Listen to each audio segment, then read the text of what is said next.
what's the greatest Christian animated film of all time? Well, I think we already covered it, but I think, it has to be the. Is David the greatest animated Christian movie ever?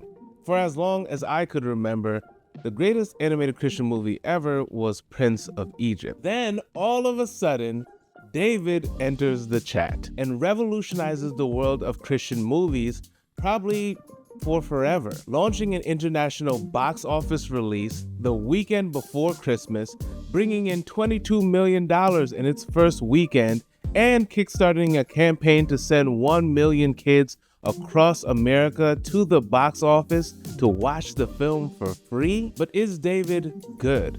I don't mean just good for a Christian movie. I mean, is the story strong? Are the characters believable? Does it actually make you feel something? There was once a time when Christian movies won Oscars. Ben-Hur won 11. Is David that good? I just watched this film yesterday, and in this video, I'm gonna break down the David movie from top to bottom. We're gonna break down the story. I've invited my professional animator friend Mishi, who's gonna break down the quality of the animation.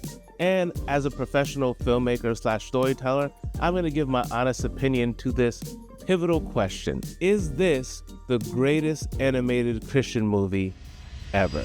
Only time you see my head down is when I'm praying. When my back is turned, the only time they wanna see it. Water on me floors cold as ice, I'm finished. Hey guys, my name is Rafiq Jordan. I'm an award-winning filmmaker that loves Jesus, and on this channel, we make faith content for creative thinkers like you.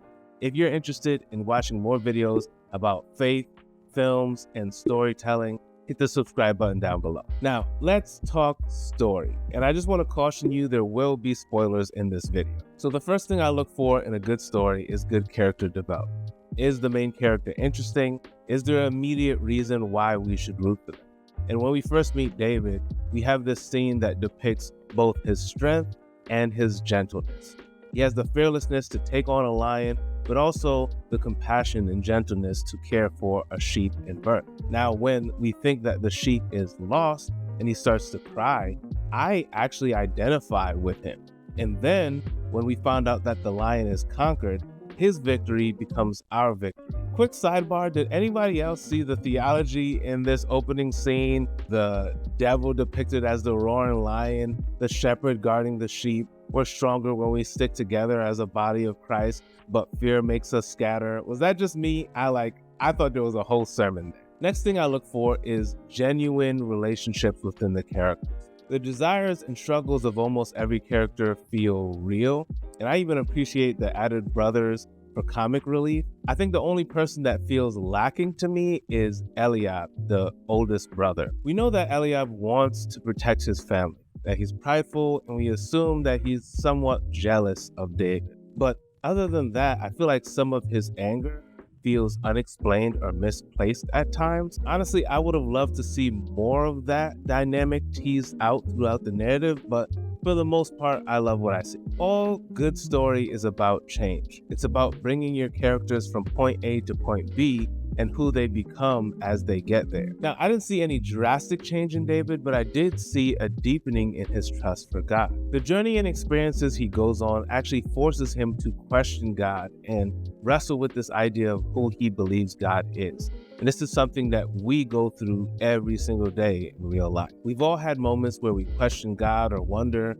why God? Why are you allowing this to happen? And seeing David go through this experience, I think just like him, even for us, it makes us strong. But I would also argue that the greatest change in this movie is not actually happening in David, but in the people of Israel, which leads us to our theme. Every film has a thematic statement. It's this big, beautiful idea that you're trying to communicate to your audience at large. And I think the creators of this film so clearly communicate that the thematic statement they want every audience member to walk away with is that, hey, if you made it this far in the video, I really invite you to hit the subscribe button down below, hit the notification bell as well so you can stay up to date with all the things that we're doing here. And I want to invite you to do one more way to partner with us. In the description box down below is a link to our Patreon page. We want to create more content just like this, and with your support, we can reach the world with the beauty of filmmaking, storytelling, but most importantly, the beauty of the gospel of Jesus Christ. So if that sounds like you, hit the link in the description box below and join us. Join our community and be a Patreon member today. Anyone can be the hero.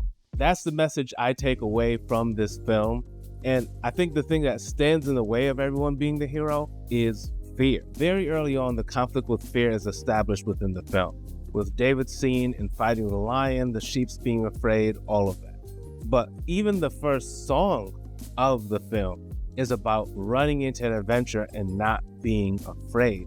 But what's very interesting about this film is that fear touches almost every single character in the movie. David is afraid that the journey he's called to is too big for him. His father fears persecution from the king. His mother fears losing her son. Saul fears losing control of the kingdom, while Jonathan fears his father losing his soul. The Israelites fear Goliath, and the Philistines, and the Amalekites. What's interesting is that the only people that feel not afraid of anything are the people that don't know God. The Philistines, the Amalekites, aren't afraid of anything, which definitely makes you think, why are the people of God so afraid? But I digress. David stands as one of the few people in the film that actually believe that anything is possible if you believe in God, which is a drastic difference from King Saul, who actually is the reflection character of David. He's the opposite version of David that is so consumed with himself, he believes no one is capable of ruling but him. And I love the scene where David actually points at different Israelites when it comes to fighting Goliath and says, you can do it, you can do it, you can do it, because he actually believes that anyone can be the hero. So much we believe that the power of the success is in us, and people are talking about how great you are that you think that you're the only solution. But this ideology that I'm finding in this film is actually that, no, it has nothing to do with me. It has to do with the God that I serve. Absolutely anyone in that crowd could have beat Goliath if only they had the faith to. All right, let's talk about animation. Now, I'm not an animation expert by any means, so I've invited my good friend Mishi, who is a professional animator. She's worked on shows like Archer, as well as she did all the animations in my Christian feature film, Let the Church Say. So we're going to talk to her really quick and see what she has to say about David. Hey, Mishi, what's going on? Hey, Rafi. How's it going? Pretty good. I wanted to touch base with you on this new David movie that just came out. What are your thoughts on it? I've only been able to see about the first 10 minutes and a few clips online here and there. But I think overall it's a pretty good movie. The animation quality, from what I've seen, is pretty good. You can see like the individual hairs on arms, the details of the irises. I enjoy the stylizations of the characters where we can see their more, natural features of the people who live there. So we have like stronger, prominent noses, different body types, different head shapes, dark curly hair. You can really see the care put into the cultural details as well as far as the architecture and clothing. I think if I had to rate the animation and quality of this film, it would get a strong 7 out of 10 for me, maybe 7.5. Okay, 7.5. What would make it a 10? Like, I don't even know what a 10 looks like. Is Prince of Egypt a 10? So comparing it to Prince of Egypt is kind of like apples and oranges, because these are two completely different mediums. While they're both animation, you're comparing 2D to 3D. For sure. In two different stories within the Bible at different points in the Bible, right? Mm-hmm. I think for the most part, both of these movies are pretty faithful to the scriptures that they are adapting from. The quality of David is good for sure, but what makes it a 7.5 for me is that it's not really new. And currently, I can see how this movie could easily be mistaken for a Disney or DreamWorks movie, because it still follows the trends that Disney and DreamWorks have set within 3D animation. You got the big doe eyes, the really over-enunciated way of animating the mouth shapes, like they do in Boss Baby and The Incredibles. For sure. I think what would make the film a 10 out of 10 for me was if they really pushed the 3D medium to almost be 2D, like Arcane and Into the Spider-Verse, like the way they do the textures of the skin, the way they do special effects, the way they squash and stretch the animation to really push the rigs and like push the physics, the physicality of the characters, I should say. Not that David is bad or wrong at all for staying more naturalistic. That's a choice, and that's a good artistic choice to have. But like I said, it doesn't set it apart per se in terms of just reviewing the quality, in my point of view. Listen, I am so grateful for your insight because like all the stuff that you're mentioning are things that I don't even necessarily pick up as a natural viewer. We really appreciate your time stopping by and sharing your thoughts. Sure. Thanks for having me. Yeah, and really one thing before you go, in your opinion, what's the greatest Christian animated film of all time? Well, I think we already covered it, but I think, it has to be The Prince of Egypt. I've seen like its spiritual sequel. I don't know if you've seen it, like Joseph, King of Dreams. Yeah, not as good, but still pretty good. I appreciate it, and so there's a lot of Joseph, King of Dreams level movies out there, but I think Prince of Egypt, for what it was, being a product of its time when it came out, it just is innovative and amazing and such a beautiful telling of the Exodus story. Okay, so we've talked about story, we've talked about animation, but I think that a great story and great filmmaking is more than just what you hear and see. It's also about what you feel. So I'm going to share my final verdict on this film, but before I do, I just want to honor so many other great Christian animated movies that are out there. I know we're having this conversation about Prince of Egypt and this David movie, but you got to check out these other films as well that I think all deserve watches. I'm talking about Joseph, King of Dreams.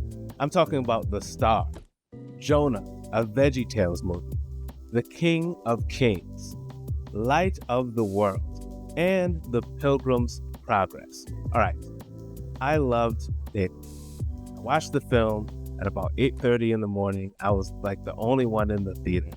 I love the ending where all the Israelites come together and they sing this song and they overcome the Amalekites. Notice that it's not because David is an awesome warrior. It's because God is an awesome warrior.